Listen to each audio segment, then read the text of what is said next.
It relieved me.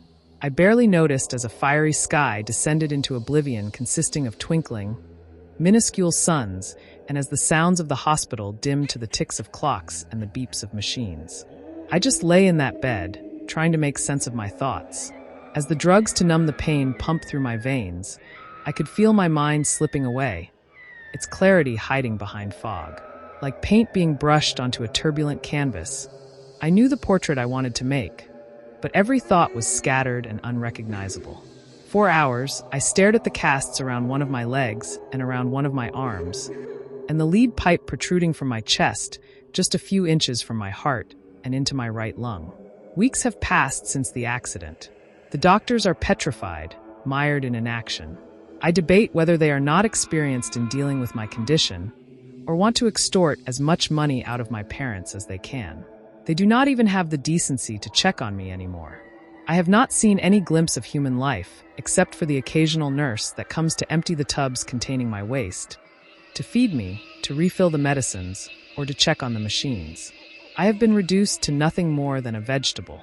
There are times that the emptying of morphine reminds me that I am alive, but it's not because I have regained some semblance of thought.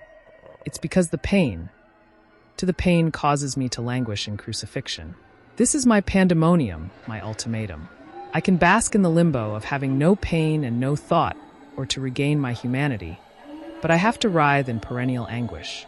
Unfortunately, I have no decision in the matter. I cannot bear to be subject to the whim of nurses and medicines.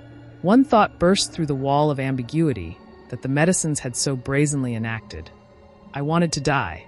I wanted to end this miserable actuality. This could not be classified as living anymore. Distraught at my realization and having no way to kill myself, I closed my eyes to sleep. Troubled and disturbed, I found no repose. Silence was my only virtue, my only companion. My heart started to hasten. It was this moment of placidity that I had the distinct feeling of dread. The hospital was usually in an uproar of ambience and random occurrences of commotion.